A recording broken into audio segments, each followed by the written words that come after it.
Oh my goodness, I wonder why. Good afternoon, everybody. Happy Friday.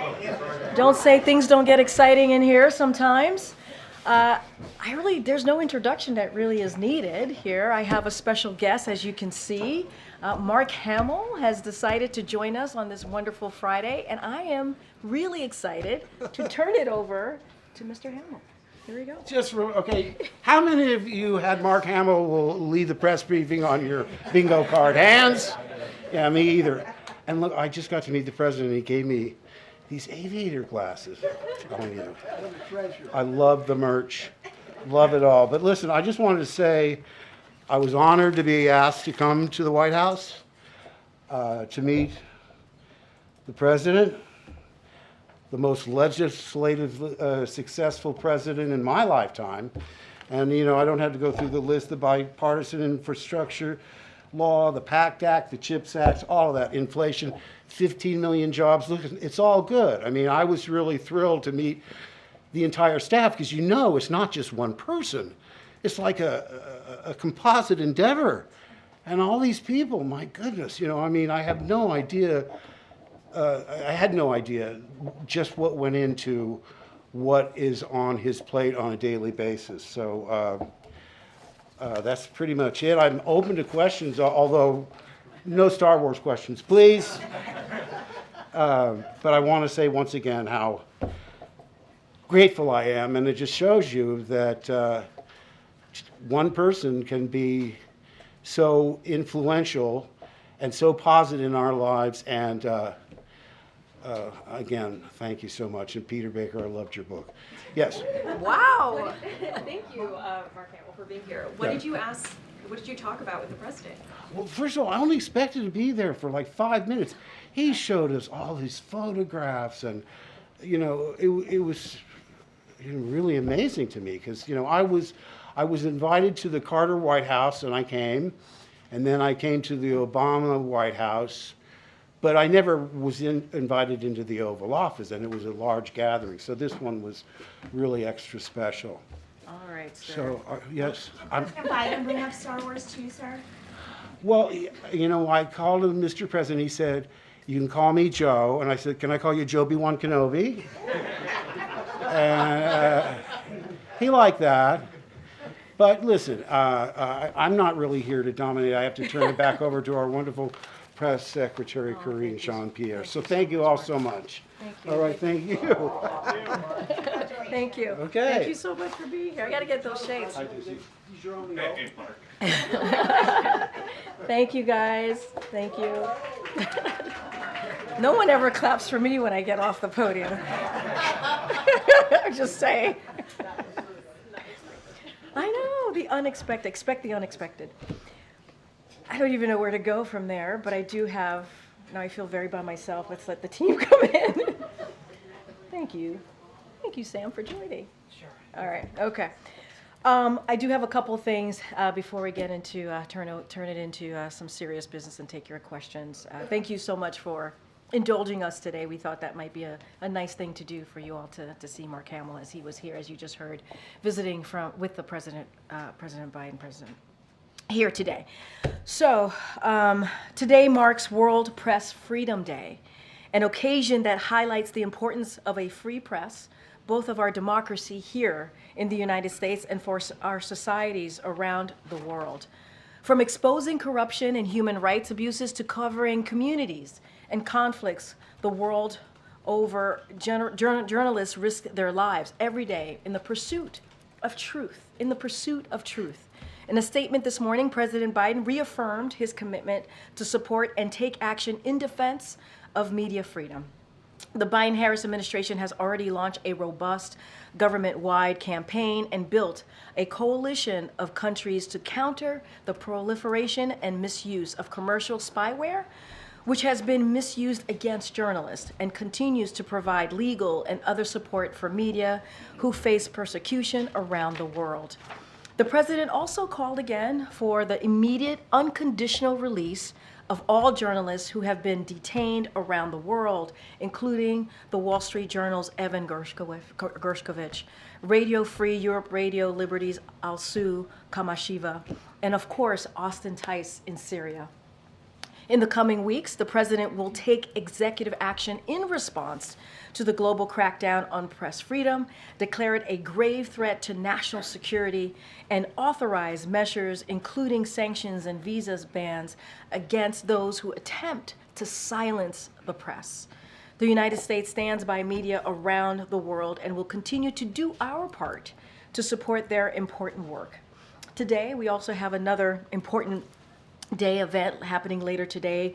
President Biden, is naming 19 recipients of the Presidential Medal of Freedom. The Presidential Medal of Freedom is the nation's highest civilian honor, presented to individuals who have made exemplary contributions to the prosperity, values, or security of the United States, world peace, or other significant societal, public, or private endeavors. We're honored to have these individuals or members of their families come to the White House today to celebrate their service. President Biden often says there is nothing beyond our capacity when we act together. These 19 Americans consistently demonstrated over their careers the power of community, hard work, and service. Finally, this morning, Secretary of Education Miguel Cardona sent a letter to schools addressing the sharp rise in anti-Semitic hate on college campuses. His letter made clear to schools that not only is anti-Semitism abhorrent and unacceptable, it is also discrimination prohibited under Title VI of the Civil Rights Act of 1964. Secretary Cardona reminded schools that the Department of Education provides a number of resources, including trainings, technical assistance, to ensure that school environments are free of discrimination. His letter comes one day after President Biden spoke to this very subject. As you all know, Americans have a right to free speech and peacefully protest, but breaking into buildings, destroying property, and shutting down campuses is not peaceful protest. There is also no place on college campuses or in America for anti-Semitism. This administration will continue to defend free speech while standing up for the rule of law. And Josh, good to see you. Good to see you, Karine. May the force be with you. May the force be with you, or tomorrow, the fourth be with you, however you want to look at it. Let's hope we killed off the Star Wars jokes for the rest of the briefing. I doubt it. I feel like there's more coming. So, three subjects. Yeah. First, a top orthopedic surgeon at Shifa has apparently died in Israeli custody. He was 50 years old. If medical personnel are not going to be exempt from the war law, how can Gazans hope to have any medical care? And what can you say to other doctors working in that area? And so, look, that is a devastating news and devastating to hear. And our hearts go out to friends and families, his friends and families. That is certainly one of the hardest news that you can hear, a family member can hear, especially as someone is providing care in this situation in Gaza, where we know humanitarian aid is dire, and the innocent people of Gaza, the Palestinian citizens, obviously need that care. They need that assistance. So it is obviously devastating to hear. And the president has said, and has said very clearly, that when it comes to people who are citizens who are in Gaza providing that all-important care, humanitarian aid, humanitarian care, they need to be protected. They should be protected. And so certainly those conversations are going to continue. We believe that certainly Israel has made, the Israeli government has taken efforts to do just that, and has taken into account our concerns. And so we're going to continue to have those conversations. But it is heartbreaking to hear. I can't speak specifically to that case and what occurred. Obviously, someone's life was lost, and we have to be certainly mindful. And we're at this time, I can offer my condolences. And we want to make sure innocent lives, innocent civilians, people who are certainly offering that humanitarian aid, their lives are protected as they're doing so. Secondly, what can you say about reports that Israel has briefed the administration on its efforts to evacuate civilians before a Rafah invasion? So what I can say this, and we've been pretty clear, we haven't seen a comprehensive plan, as it relates to their thinking on the Rafah operations. We have been also clear that of our concerns of any major operations, military operations into Rafah, we have said, and you all have heard us say, there's more than 1 million Palestinian civilians living seeking refuge in Rafah, and we want to make sure that they are their lives are protected, and so that is important. And we want to continue to have the conversations that we've been having with the Israeli government. As you know, those conversations have been led by the National Security Advisor Jake Sullivan. He was just here last week, as you all know as well. And so we had 2 virtual conversations. We're hoping to have one in person. We want those conversations to continue. We believe that they are going to take Israel government is going to take our concerns into account. But we have not seen a plan, comprehensive plan, and we want to make sure that those conversations continue, because it is important to protect those Palestinian lives, those innocent lives, those more than 1 million citizens who are seeking refuge in Gaza, in that part of Gaza, in Rafah. And then, lastly, on campus protests, the president has drawn the line at violence, but he said he's not bringing in the National Guard. Does he think the police presence deters violence or exacerbates it? So just to be very clear about the National Guard, that is something that governors decide on. That is a decision for them to make when it comes to the National Guard. And so want to just reiterate that again from here. And look, we have always been very clear when it comes to police presence on college and universities. That is certainly something that that universities and colleges have to make a decision on. That is something that they decide what is right to move forward on their campuses and colleges. And we understand how painful this moment is. You've heard me say it is an incredibly charged time. It is a charged environment.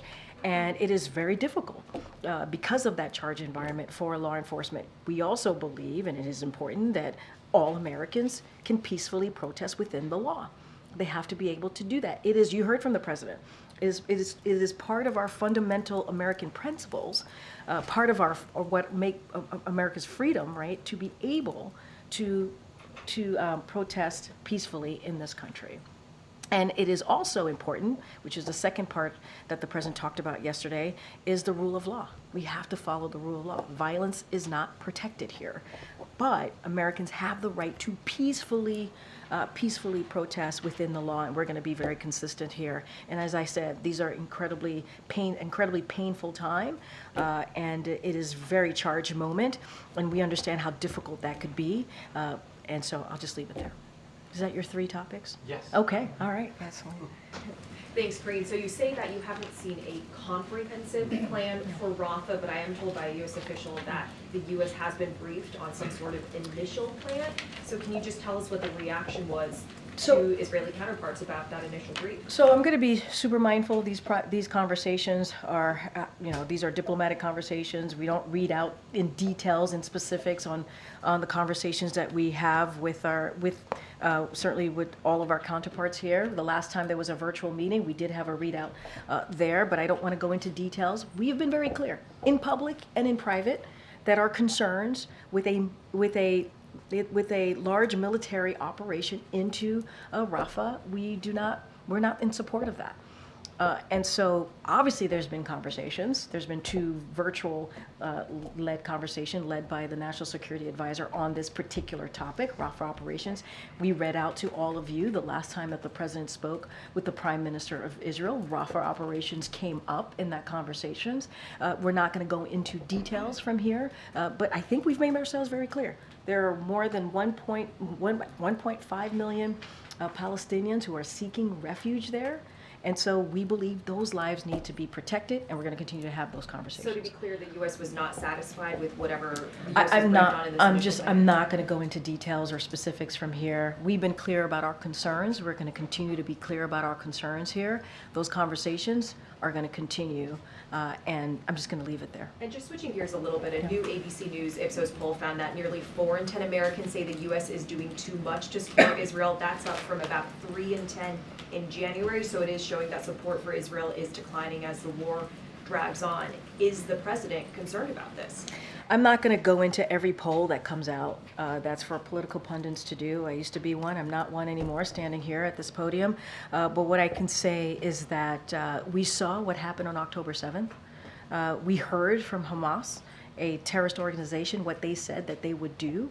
A leader from that organization said they want to see October 7th happen again and again and again. More than 1,200 souls were taken on that day. More than 200 Israelis, including some American hostages, were taken by Hamas. And as you know, we are working very hard to get that hostage deal so that we can bring hostages home, including those American hostages, create a situation where we have a ceasefire, right? So more humanitarian aid can go through. That is incredibly important. We're working around the clock to get that done. You saw Secretary Blinken in the region meeting with regional partners. And so that is certainly a priority and continues to be a priority for us. Our commitment to Israel's security is ironclad, as I've said, and we have said many times. They live in a tough neighborhood. And we saw what Iran did, right? They launched missiles and drones into Israel, and it wasn't just us that stepped in. It was leaders in the region that stepped in to make sure that they were able to defend themselves at that time. And so we want to get that hostage deal. That's what we want to see. We want to make sure that that innocent Palestinian lives are protected. That's why we're looking into the Rafah operations and having those conversations. But getting that hostage deal is so critical to bring hostages home, to get that more humanitarian aid in, and to have a ceasefire. And we are committed to doing that, and you see that from this president. Thank you, Karine. You said that the U.S. has been clear about concerns about invading Rafah. Has it been clear about potential consequences if Israel moves forward? Look, I'm not going to go into speculations or what consequences might be. We've made our concerns publicly and privately to the Israeli government. I just mentioned the president had a conversation with the prime minister in his last call with him, and Rafah operations came up. I'm not going to go into specifics. I'm not going to go into details. We have been very clear. There are 1.5 million Palestinians who are seeking refuge in Rafah, and we want to make sure those lives are protected, understanding that Israel needs to also defend itself, and having those Hamas operators there. We understand that they want to dismantle Hamas, and we understand that is a priority, obviously, and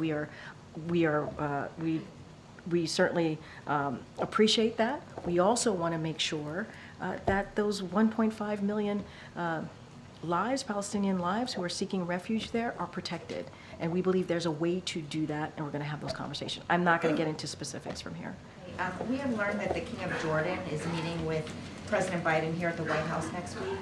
Can you share any details and talk about what's on the agenda? So I can confirm that King Abdullah of Jordan will participate in a private meeting with President Biden at the White House next week while he is in town. I don't have any more details for you at this time. Certainly we will provide a readout when that occurs, but I can confirm that meeting is indeed happening next week. And then just to close the loop, what was Mark Hamill doing here today? I think he said he was having a meeting. Did you not like having him here? No, I mean that was like we all love seeing him. It sounded very kind of like why here? He said it himself. We wanted to make sure that he provided, which is one of the reasons he spoke to why he was here himself. He wanted to meet with the president. They had a meeting, and. Well, you guys asked him questions. They had a meeting about what the president has been able to do on behalf of the American people. Mark Hamill was in town. They met. I think it was important. As someone, you all know Mark Hamill. He is someone who is very much invested in our country, very much invested in the direction of this country, and so they had a meeting. It was he went into that meeting, and we thought it would be fun for him to come out here and lighten up the room a little bit on a Friday. We also believe that you guys there's some Star Wars fans in here, but the president meets with a lot of people. There's a lot of people that come through the White House that the president has an opportunity to sit down and talk with. You just happen to see Mark Hamill today because we thought it would be a nice gesture to have him come out and say hello. But I really wouldn't put too much into it. He meets with a lot of people here. Thank you. Yeah. All right. Geez, Weija is not happy about Mark Hamill being here. That's okay. I'm not going to tell him. He's not watching. Probably. I won't tell him. I haven't. Do you not like Star Wars? You have not seen Star Wars? I will now. I will now. I know this. That's why that happened, folks. That's why I got the question. I'm gonna watch. She's not alone. Oh, there's more. Wow. All right, I'm going to let that go. Let's continue. Oh, thank you, Gabe. All right. Thank you, Gabe. We thought it's Friday, y'all. It's Friday. A little bit of fun, Star Wars fun. Go ahead, Gabe. Now let's transition to what you actually want to talk about. Yeah. I want to pick up on what Selena had asked. Yeah. Look, I know you said that you don't want to get into specifics, but just want to make sure we understand you and we're clear.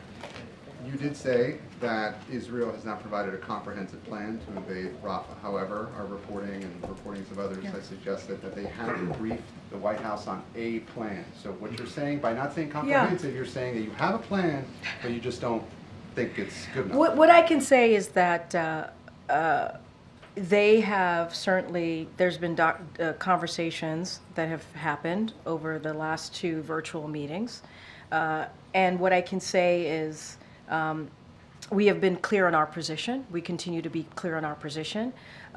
We've expressed our concerns with a major ground invasion in Rafah. We've been very clear about that, which would have significant risk against civilian casualties. And outlined an alternative course of action. We have done that for them, outlined an alternative course of action for Israel to dismantle Hamas. So you could imagine, that there's been some back and forth on that. And so, we believe Israel will take our concerns on board. They will take our accounts into consideration as they plan their next operations. And so we'll continue to have these conversations. We'll continue to have these conversations. Could this be a tactic on the part of Israel to try and pressure Hamas to take the field? That's literally something for Israel to speak to. I cannot speak to their tactics. I cannot speak to their plan.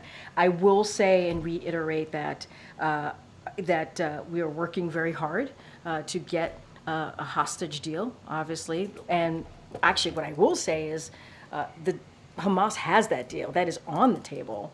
They need to take that deal. And you've seen us be very clear about that. You've heard from the Secretary Blinken this week, and so we need that hostage deal so that that could lead us to a ceasefire that can get those hostages home, including American hostages. And so we think it's important to get that done. But there is a hostage deal. It's on the table. Hamas needs to take it. On a separate topic, well, sort of similar topic, but. Yep. One of the recipients today of the Presidential Medal of Freedom will be Congressman Jim Clyburn. He had some comments earlier today where he agreed with Senator Bernie Sanders' assertion that the Israel-Hamas war could be President Biden's Vietnam. What's your response to that? So, look, a couple of things. I want to be super careful because that's kind of leading into a campaign space. So I want to be really mindful on what I say. And a couple of things that, I did think through on those, on this, knowing we probably get this potential question. Look, Joe Biden ended the longest war in American history and just succeeded in convincing both parties in Congress to make crucial investments in our national security in Ukraine to help ensure we won't be drawn into conflict in Europe. And that is the president's leadership that you have seen, right? And that is one of the reasons he's been able to bring NATO together in a way that we have not seen before. And obviously one of the reasons we had to do that is because we had to make sure that Putin didn't succeed. He didn't succeed. And so the president has been taking action, obviously, on that for the past more than 2 years. You heard him say yesterday, he reiterated values that being us together, we have the right to dissent, right? But it must be peaceful. It must be peaceful, and anti-Semitism is horrid. It is hate speech, and we should treat it as hate speech. And there is overwhelming support for his agenda, whether it's having, rich special interests pay their fair share. If you think about what the president's been fighting for, especially dealing with Congress, making sure that the billionaires and corporation pay their fair share, and making sure that we're building an economy that helps everyone, that doesn't leave anyone behind. And so you've heard him talk about that, beating big pharma, lowering healthcare costs, making sure that we move forward with his student debt relief. And so those are things that the president and those agendas are incredibly popular. And so he's going to continue to do that work. And obviously, Congressman Clyburn is someone that he truly respects. We all respect, and so just want to be mindful, because it's connected to a campaign-related question. But this is a president who has taken action to make sure that he does everything on behalf of, that's right, whether it's national security or moving forward with domestic policies that the American people want us to move forward on. So the White House disagrees with that characterization? Look, I think I just laid out what we believe we have been able to accomplish here in the more than 3 years in this administration. I think they have their opinions, and they're allowed to their opinions, and we respect what their opinions on this. Does the U.S. believe that a Rafah operation is imminent? That's something for Israel to speak to. What I can say is we've made our concerns very clear, publicly and privately. We've had two virtual conversations that have been led by the National Security Advisor. As you know, Jake Sullivan, he was here last week speaking to this. We are going to continue to be very, very clear on where we stand on this and our concerns for innocent civilian lives, more than 1 million innocent civilian lives that are now in Rafah, that are seeking refuge there. I can't speak to a timeline. That is certainly for Israel to speak to. What we will say is we've made our concerns very, very clear. The deadline for the administration to report to Congress on whether Israel is abiding by international law, that is next Wednesday. Do you know if the president himself has made a personal decision on that, or has a personal view on that at this point? Nothing to read out at this time. Just on another topic, the speech that he is giving on Tuesday for the Holocaust Memorial Museum, can you give us a sense of how he is preparing for that, how the team is preparing for that? So let me just say a couple things here, and you've heard us say many times before, and we'll continue to underscore how fighting anti-Semitism is at the core of who this president is. He was moved to run by the grotesque display of anti-Semitism in Charlottesville, as you all know and covered. Some of you covered back in 2017. And like I mentioned on Monday, he will deliver the keynote address at the U.S. Holocaust Memorial Museum annual Days of Remembrance ceremony. During the Days of Remembrance, we remember and mourn the 6 million Jews who were systematically murdered by the Nazis and their collaborators during World War II. The president will discuss our moral duty to combat the rising scourge of anti-Semitism and the Biden-Harris administration's work to implementing the first ever national strategy counter anti-Semitism to make real the promise of never, ever, ever again. This is, when it comes to speeches, important big moments like this, the president obviously takes this very seriously. He knows that this is going to be an important moment for the country to hear from him, and I don't have anything beyond what I just shared. The focus of this speech will obviously be, as you said, the Holocaust survivors, anti-Semitism. Given just everything that's going on, does the president believe that it would be appropriate to also address in this speech the pro-Palestinian protesters and their sentiment, or does he believe that that should be for a different I'm going to setting? be super mindful. Not going to, as I've said many times, I'm not going to get ahead of the president. The speech is, in process. And so I'm going to let the president think through what exactly that he wants to share with the American people. Obviously, as I just stated at the beginning of my answer to you, fighting anti-Semitism is at the core of this president. And we have seen a rise in anti-Semitism. And we want to make sure that we make it very clear that it is hate speech, it is abhorrent, and so certainly you'll hear from the president very, very clearly on Tuesday. And certainly he'll share more. Go ahead. Thanks, Karine. The White House brought on a new border person, Blas Nunez Neto. What is it? What is that? Is there any? Does that give any indications of urgency, speed of the executive order that the president has been considering? So look, we look forward to the DHS Assistant Secretary joining the White House and continuing his work in implementing the administration's vision across the border security and immigration spaces.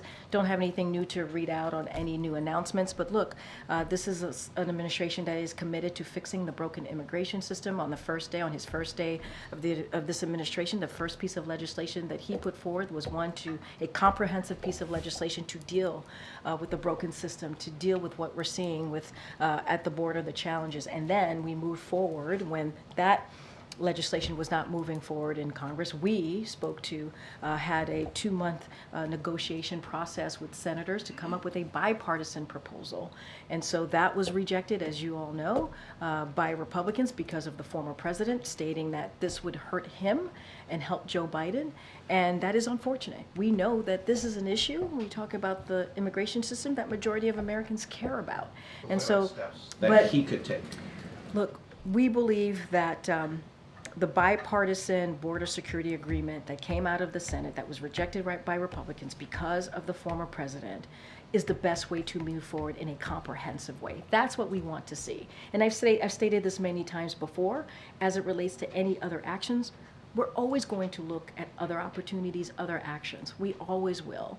Don't have anything to speak to announce at this moment. We actually want to see that bipartisan immigration agreement move forward. That's what we want to see. That is going to be the most comprehensive way to deal with a broken immigration system. You've heard me say this. If it is put into law, signed into law by this president, it would be the toughest and the fairest piece of legislation or law that we have seen in some time. This system has been broken. The immigration system has been broken for decades, and it's time that we act, and Republicans have an opportunity to do that. They have an opportunity to do that. Go ahead, April. Karine, there's some very loud voices that are out there asking for President Joe Biden to issue a pardon to Marilyn Mosby, the former Baltimore City State's attorney who is waiting for sentencing, could face 40 years for taking her own money out of a retirement account to buy a house.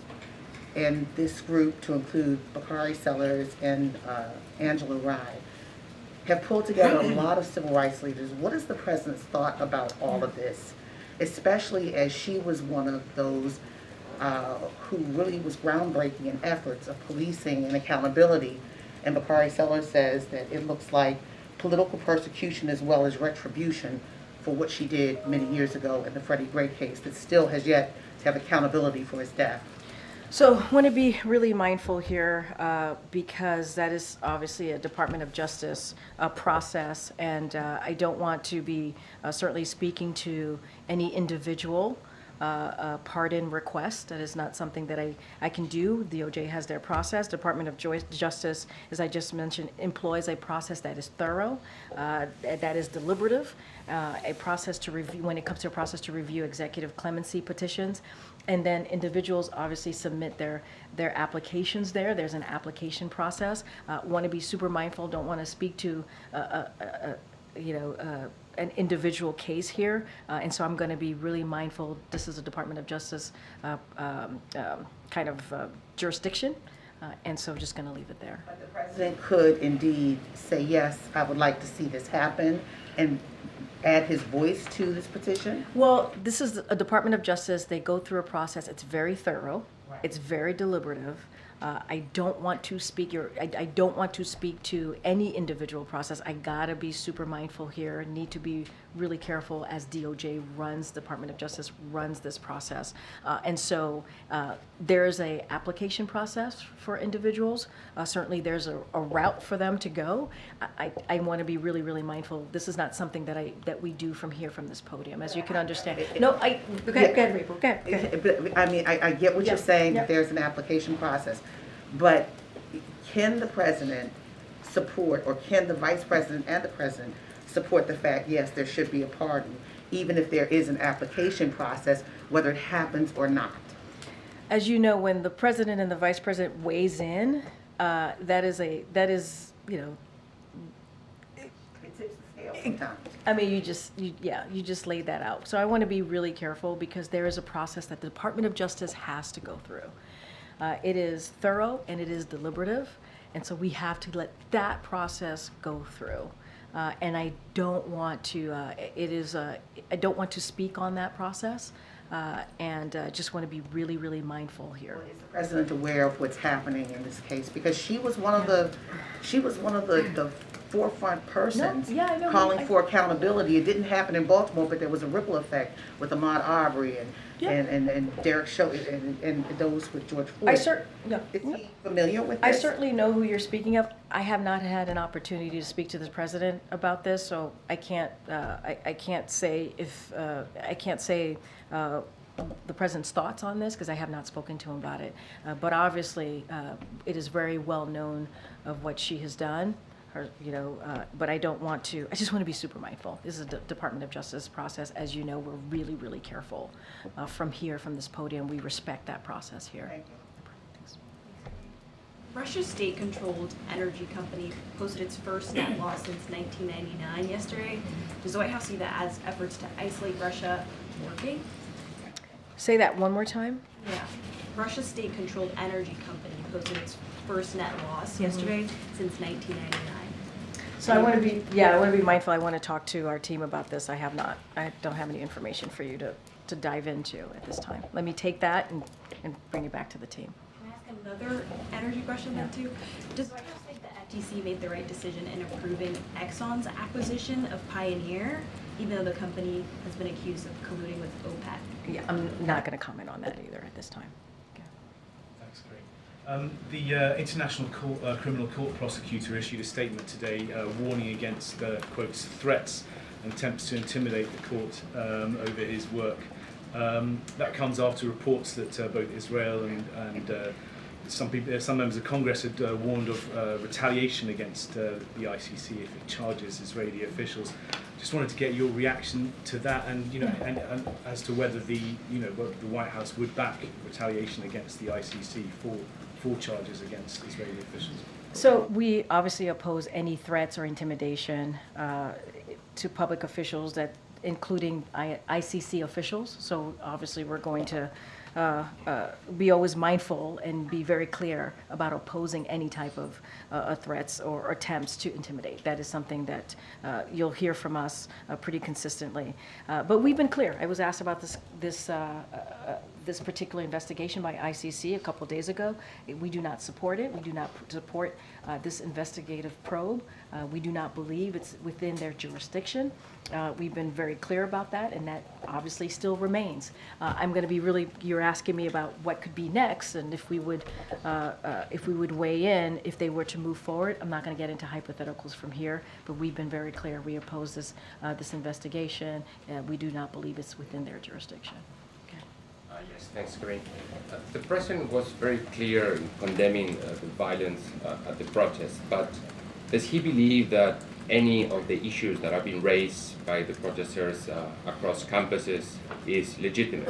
What's the specific? Can you tell me the specific issues that you're hearing? Like, for instance, solidarity with the victims, the ceasefire, the request for more aid, Free Palestine chants. That he believed that any of the things that these protesters are manifesting for is legitimate. Well, can I just speak to the things that I understand you to lay out? As it relates to ceasefire, the president is pushing for a hostage deal, which would lead to a ceasefire.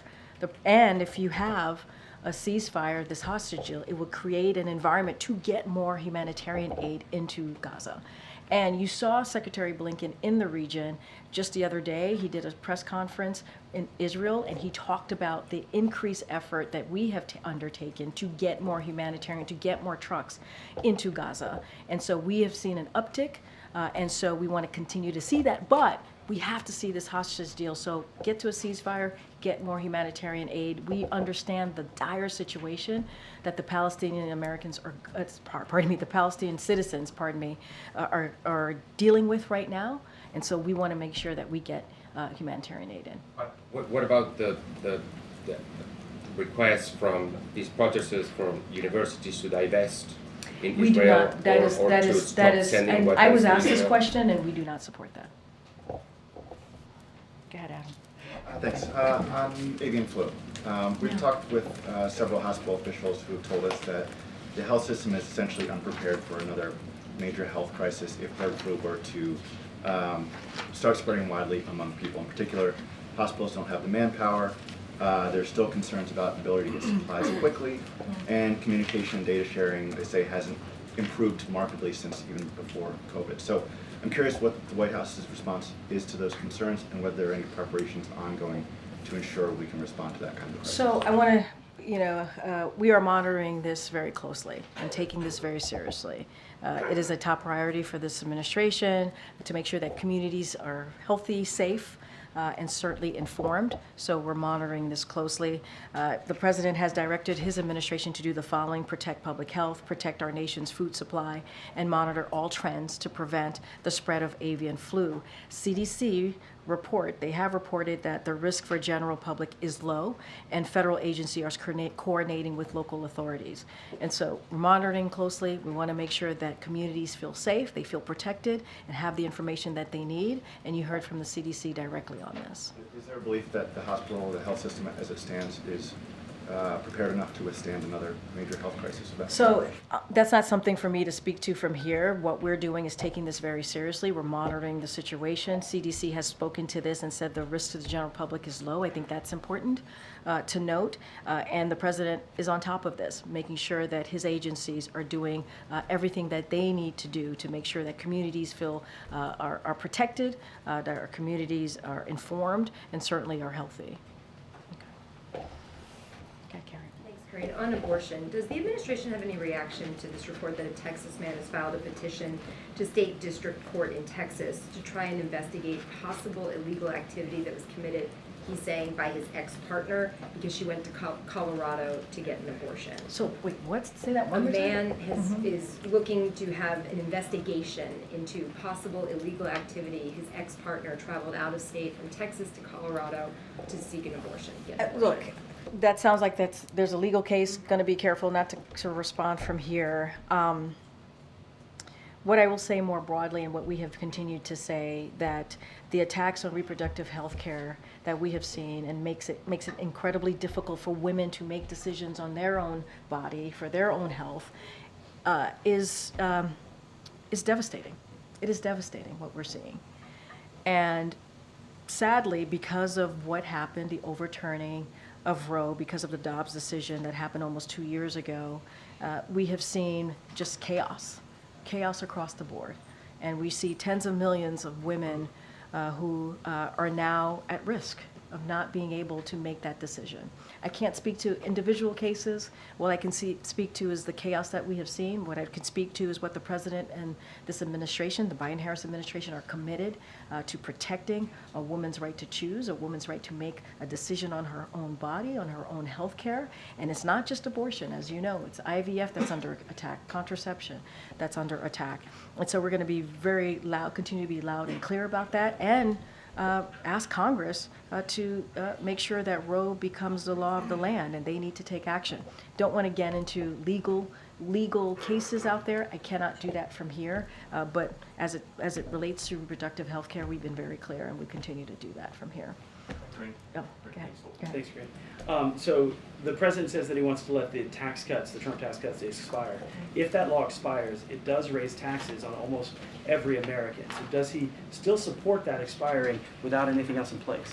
So look, as you said, the president is going to is going to let the Trump tax cut expire, and he was very clear. But he will not raise taxes on anyone making less than $400,000 a year. That is part of the budget that you saw come out, and it's going to expire for the wealthy. So been very clear about that. Look. This is a president that's going to make sure that we protect and not raise taxes for people making $400,000 and less a year. And Republicans want to do the opposite. They want to give tax breaks to corporations and billionaires. They said that. They want to cut Social Security, Medicare, and Medicaid. Who does that hurt? That hurts everyday Americans. And so the president has been really clear about that. He wants to expand Affordable Care Act, as you see him doing that for Americans, making sure that they have good health care. And so that's what the president is going to focus on. The president can't pick and choose which part of the law sunsets. The entire law will sunset. And the tax foundation says that someone who's married, 2 kids, making $85,000 would pay $1,700 more in taxes. That's somebody under $400,000 who would. The president has been very clear. He's going to protect working and middle-class Americans making less than $400,000 a year. He's been very clear on that about that. Republicans want to do the opposite. They literally want to do the opposite. They want to give a tax break to billionaires and corporations. That's what they said. They want to cut Medicare, Medicaid, Social Security. That's what they want to do. And so the president's going to do everything that he can as he's building this economy from the middle out and the bottom up to protect everyday Americans. That's what he wants to do. Make sure that the middle class is strong. That's what he's going to do. Republicans in Congress are saying the opposite. Literally, they're saying the opposite. So that's been the president's plan from day one, and he's going to continue that plan. Go ahead. Thank you. A few things. A few things. No, just one. Don't make me think. So, in the president's remarks yesterday, he's talking about Islamophobia on campuses. Yeah. Lately, we've been seeing a lot of vile anti-Semitic Yeah. rhetoric on campuses. Does he think Islamophobia is just as big of a problem on campus as anti-Semitism? The president's always going to call out all forms of hate, always. And he had an opportunity to speak to the country. And we have seen what's been going on these campuses. Americans have the right to peacefully protest within the law, as we have said. It's part of who we are as a country, as when we talk about our freedoms, our democracy, to disagree and agree with each other, even about this war. It is our right to do so. It is right for folks to do so. You got to do it peacefully. You got to do it within the law. And we have seen the anti-Semitism, and we have called that out over and over and over again. And we've seen a spike in anti-Semitism. The president has been very forceful about that. He talked about his plan to counter anti-Semitism. He had an opportunity as he's talking to the country, the world really, on what has been happening across the country on college campuses, to call out anti-Semitism, to say that Americans have the right to peacefully protest. And we also have to call out all forms of hate. I believe, and I hope you would agree, Peter, that's an important thing for this president to do, if he has the opportunity to do that. When the president speaks, people listen. Something else that had somehow slipped my mind How is over that? the last couple weeks. Oh, goodness. You are an alumna of Columbia University. Wow, that's a shocker. Well, you, in all the talking about it, you haven't brought it up. You told Columbia students a few years back, don't lose the idealism that you have. So what do you tell them now? You did some research. Oh All my gosh. I do is research and just hope that you call on me. You did. You did some. What do you tell the students who have followed look, gonna be, and that's actually gonna be a great segue to the student journalist that we have in the room, Danny, after I answer this question. I do have one more after that. Sorry, Danny. It's okay. So look, I'm not speaking on behalf of me. I'm not. I speak on behalf of this president. That's my job. And I believe in this president. I believe in the work that we do. It is an honor and a privilege to stand at this lectern every day to speak to you and all your colleagues and to take your questions. It is not about me. And really, your question and what you're asking me and what I have said to students is pretty much what the president has said. All Americans have the right to peacefully protest within the law. We have the right. That's what makes this country so great, right? That's what makes, when we're talking about our freedoms, our democracy, that's what's so important. To have the opportunity to agree and disagree and do it in a peaceful way, that's important. And the president also called out, if you are breaking an entry and you are taking over buildings, that is not peacefully protesting.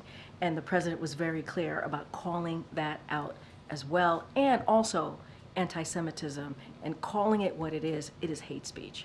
My last one. At UNC Chapel Hill this week, a group of fraternity brothers saved an American flag from an angry mob of protesters. There is now a GoFundMe where people can donate to throw them a Rager. It has raised more than $500,000. Would President Biden donate? You never disappoint, my friend. He donates to a lot of You never different disappoint. causes we saw in his tax returns. I'll say this because there is actually a real point in your question that I will address, which is, and I, just to reiterate what we've said over and over again, Americans have, and I just said this moments ago, so I'll just reiterate this, all Americans have the right to peacefully protest. It is not right to forcefully take down the American flag to replace it with another flag. It is not right. And so I just wanted to make that clear as well. All right, Peter? So a donation, what about like a call to thank them for saving the flag? Look, protecting the American flag is admirable. I'll leave it there, Peter. Danny, it's your opportunity to shine. Everybody welcome Danny. Welcome, Danny. Danny goes to Uniondale High School, and she is a journalist at Uniondale High School. She wants to be where you all are at some point in her career. Okay, but you have a question? Well, my question is, how can I, as an editor of my school paper, be able to encourage engagement globally? Encourage engagement. So I think as an editor, it is certainly important to always make sure that, you listen to the community, but also get that information, work on getting the facts so that your community gets the facts, obviously. And I believe young people want to know what's going on in their community. I believe that young people are incredibly curious right now. And laying that out for them and saying, hey, this is what is going on, this is how you can learn more, or this is what you should know, is so important. And you should lead, not by fear, but by getting to the bottom of a story, getting to the bottom of how you're going to put those facts out. And I think it's important as you go through your career, your journalistic career. You have some really brilliant journalists here who certainly could give you advice. I'm sure they'd love to talk to you after this briefing. I'm sure they have time to do that, as they're all looking at me and smiling. And they could actually give you, I think, some really sound advice, some helpful advice on how to move through your career. But young people are curious. They're very curious right now. They want to know more. And this is a great opportunity for you as an editor at your high school to do just that and to have those important conversations, whether they agree or disagree, and lay out the facts for them. And so they can make decisions for themselves. Thank you for the question. All right, I'll take one more, guys. I'll take one more. Oh my gosh, go ahead. Just to follow up on the press freedom executive actions that you mentioned, is there anything we can expect aimed at Russia in response to Evan? So, as you know, we're going to be announcing some executive action shortly. Certainly don't want to get ahead of that. So once in the next couple of weeks, we'll have more. We'll have more to share. Don't have anything at this time, but we're working through that. And we think it's really important. We think it's really important to continue to take action. A free and independent media is critical. As I just took a question from a high school future journalist, who's a journalist now, obviously, at her high school. And it is vital to our global security. We appreciate the work that journalists do every day, and it is, some journalists, many journalists, put their lives at risk, put their lives at stake. And so, and you hear me say this before, journalists are not the enemy, and they should be protected, and freedom of the press. What we do here every day, it is an exercise of the freedom of the press. And so we want to make sure that that continues, not just here, but obviously globally. All right, thanks everybody. Have a great weekend.